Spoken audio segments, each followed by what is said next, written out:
welcome to the update. I'm Talisa Ryder. A question about sexuality will be included in the 2026 census after a backdown from the federal gov.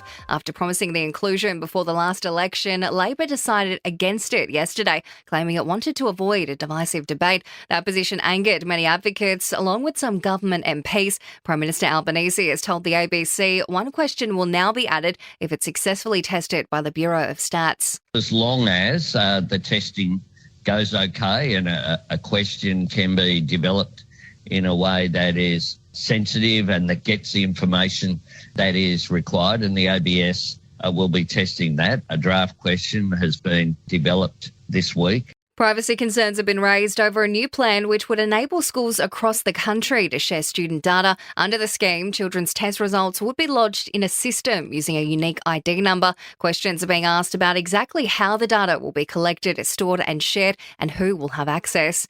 The World Health Organization has welcomed an agreed pause in fighting in Gaza to allow vaccinations against polio. The urgent vaccination campaign comes after a 10-month-old Palestinian boy was partially paralysed by a mutated strain of the virus, whose senior official Rick Peppercorn says Israel has agreed to the rolling pauses lasting up to 9 hours each day. I'm not going to say this is the ideal way forward, but this is a workable way forward.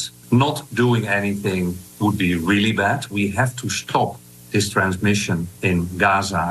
Kamala Harris is sat for her highly anticipated first interview since becoming the Democratic nominee. The Vice President has told CNN she would appoint a Republican to her cabinet if elected president in November. She's also addressed her changes in policy stance over the years. It's as the Democratic nominee extends her lead over Donald Trump. The latest poll has her in front 45 to 41%. And 3 WA satellites are currently orbiting Earth following a successful deployment from the International Space Station last night. They'll continue to orbit the Earth once every 90 minutes for up to 12 months, sending data to the CSIRO on how well its radiation shields work. Sport and entertainment are next.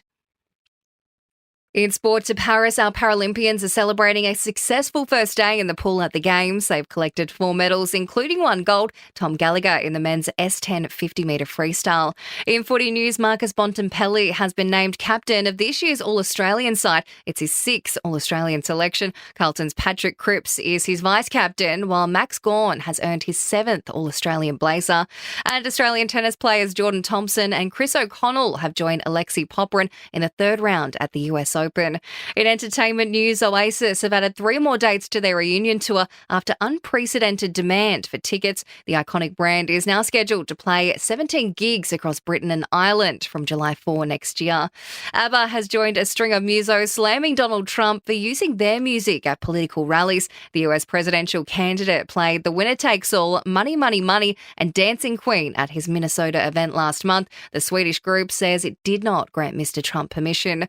And Bindi Owen has laughed off claims she photoshopped new pics of her and her daughter. The wildlife warrior posted several images of her and daughter Grace with Australia's zoo red panda Teddy perched on their lap to Instagram. Fans were quick to question if the photos were edited, but Bindi quickly shut down the claims, saying she'll always share real wildlife moments with the public.